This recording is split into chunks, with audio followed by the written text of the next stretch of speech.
Hi folks, Omkar Jagdare coming at you from Detroit, Michigan. Very excited to be here with you folks today.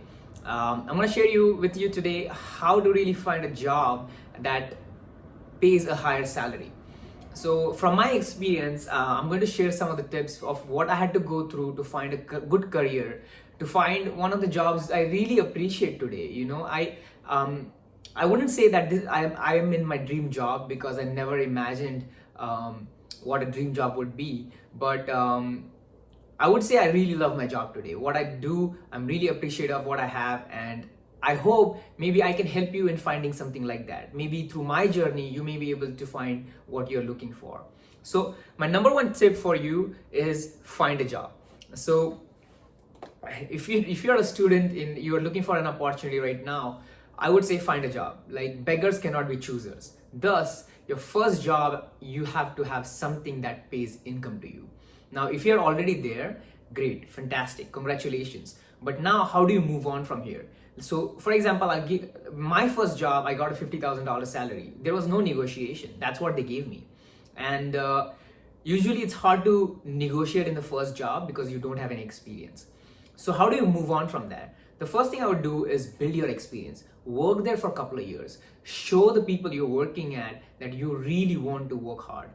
Impress them. Work hard, because in a couple of years you will get a couple of raises. You work for a year or 2 years, you will get raises 4 to 5% depending upon what you do, and you will get up to 55, I would say, in a year or so, in 2 years.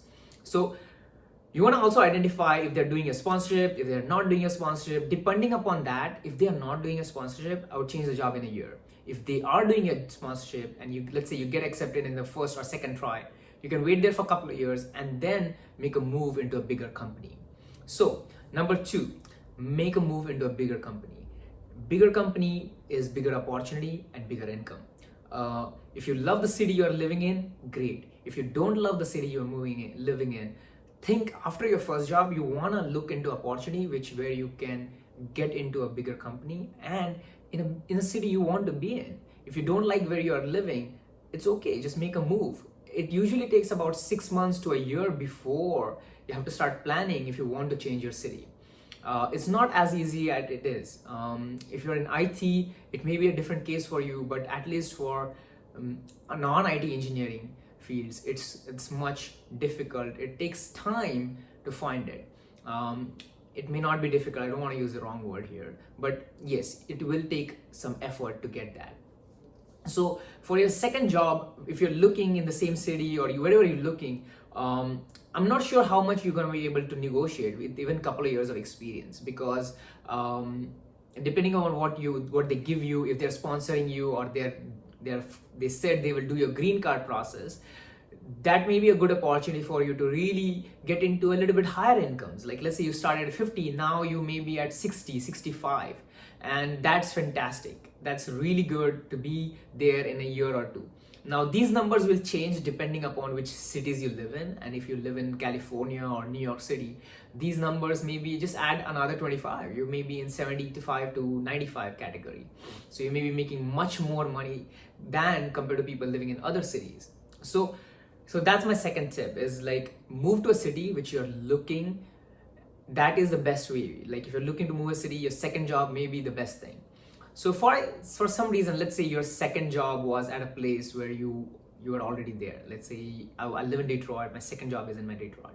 But now you've got your H1B, you've got most of the things sorted out, you have 3 to 4 years of experience. And now you're like, man, I really want to make the next move. I want to get close to $100,000. So one of the goals I always tell people great goal to have is make $100,000 by the age of 30. So if you are in, unlike cities in California and New York, of course, but having that goal gives you something to fight for, gives you enough courage to go after your dreams. So that is one of the best goals I have personally. Is my goal is to make $100,000 by the age of 30. So my second job was at a small company. They gave me $55,000. So I went from 50 to 55 at my second company. Things happened in a year. I had to change and go back to another small company, and they only gave me $2,000 extra. And things happened there because it's like if you're an immigrant, sometimes you have to keep moving on. And finally I got into a bigger company where they offered me $10,000 more than what my other company was offering me. So that was one of the biggest lesson I learned, is like, bigger the company, the bigger the incomes they offer you. And the third tip I would like to give is, make the final move. Let's say you have 3-4 years of experience and you are finally going to make a move. You don't want to keep changing your jobs again and again and again. What happens is it affects your resume, it doesn't build credibility. So first 5 years of your career is the best time to change jobs. You can change 2, 3, even 4. Like in my case, I had to work at 4 different companies. This is my 4th company in 4 years. But I've been working for about a couple of years, and I plan to work here for some more time. I want to get as much experience as I can. I really love what I do right now, and they pay me what I want. And I feel if I keep working here until 30, I will definitely hit 100 or be very close to hitting $100,000 a year. And you want to be in a company just like that, because that is the way to go. That will give you opportunities to grow ahead. And another goal I always tell people is, this is a very ambitious goal to have, is a savings of $100,000 by age of 30. Now, not a lot of people can do that, because first of all, a lot of us have debts, a lot of us have financial issues we are working through. You need a new car, you need an apartment, and a lot of things like that can happen. We have to support family back home. So that's a great goal to have, but look at your condition and set a goal for yourself to have a certain amount of savings in your account, so that you can move on. You can, if you make a move to a bigger city, you have enough savings so that you can be confident about moving. So those were my 3 tips for you today. But great talking to you folks. If you have any concerns, send them in the comments. Give a thumbs up if you like the video, and I'll see you next time.